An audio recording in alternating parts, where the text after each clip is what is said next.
This is day 3 and 4 of our trip to Washington, D.C. here. We had a great time, as you will see here. To save some money, the lucky girl got her own bed here, and the boys were forced to sleep in the other bed here. Sunday morning, we went out and had breakfast at a wonderful restaurant, little restaurant called Cozy here. And later on, we walked over to St. Stephen's the Martyr on Pennsylvania Avenue. They had a wonderful service there. The music was just really outstanding.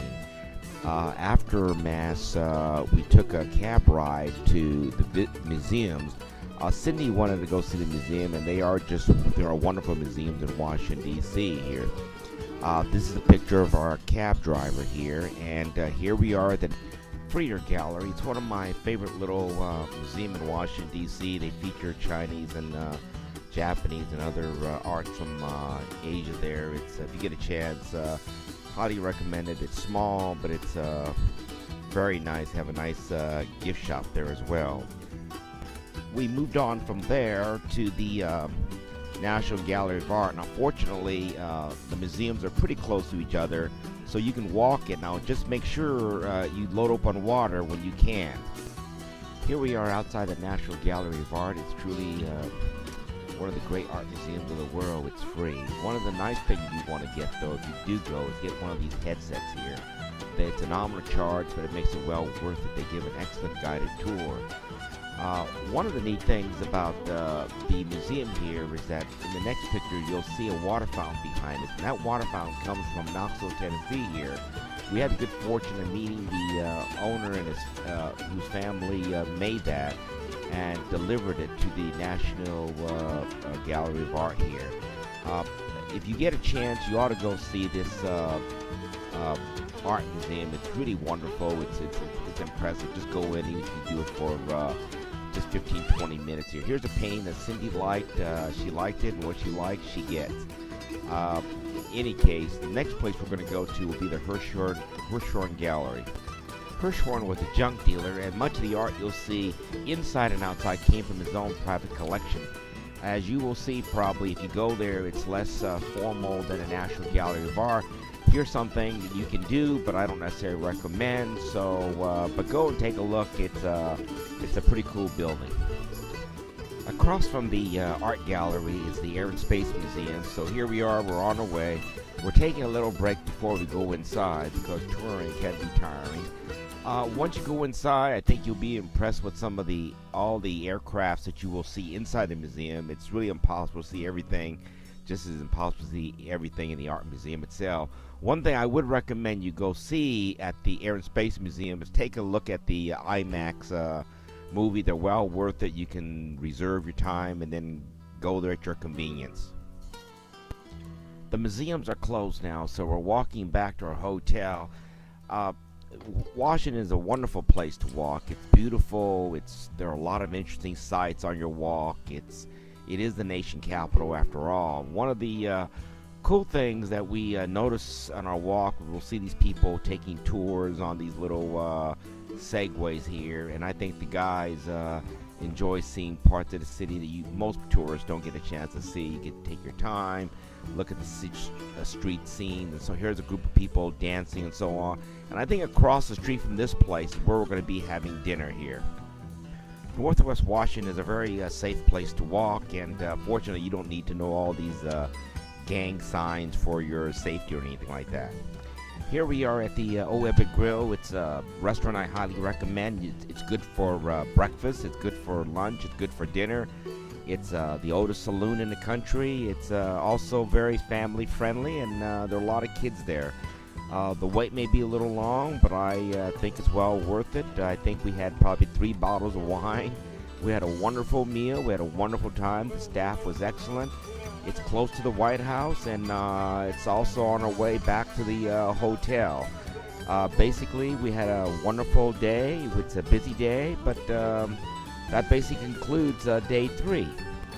Day 4, this is our last day in Washington, D.C., and we're planning to take a trip to the National Arboretum, primarily to see the bonsai plants they have there, which is just magnificent. I saw them back in 1976 when the Japanese government donated a whole bunch of them to this country here. To go there, we had to take a couple of subways and transfer to buses and so on. It's not like a booming, popular tourist sort of a place here. So it was kind of like an adventure for us here, going to territories we've never been into, though. We did eventually make it, obviously, and we found the place. It was great. I recommend if you have time to see the National Arboretum, it's well worth it. One of the things you'll see here is that here's a sign here. Look at this sign here. These trees, some of these trees have been in training since 1625. Isn't that incredible? I mean, I don't know how they take care of these things and pass them along, but it's an impressive collection here. The pictures of the bonsai don't do justice to the beauty of these trees. They are really impressive to see in person. Probably if you wanted to see such a nice collection, you may have to go to Japan.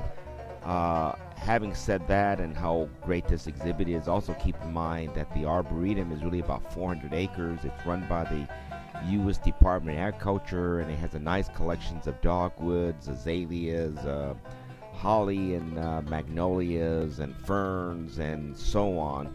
And so there's more to the Arboretum than just a bonsai, but of course, being this our last day, we're only limited to being able to do so much, and so we picked a bonsai, and that's what we did. We did take a tram ride at the Arboretum. It's worth it. It's free. Like I said, it's 400 acres, and so you can cover a lot more territory on a motorized tram than you can on foot. However, if you go on foot, you'll see some little trails you can hike in. They're very well done. I've done it before, and also keep in mind too, depending on what time of year you visit the Arboretum, you may see different things in bloom or different things being displayed and so on. One of the nice things about going to Washington is that you're never lacking for a place to visit, to see that's new. There's only so much you can do. In 4 days we were there. If you've seen our other earlier videos, day 1 and day 2, and this is day 3 and day 4, you can see we did quite a bit here, and obviously we didn't do everything, but we did what we wanted to do. And my suggestion is that if you do visit the city, is to prioritize and have a great time. Take it easy, and you'll have a lot of fun.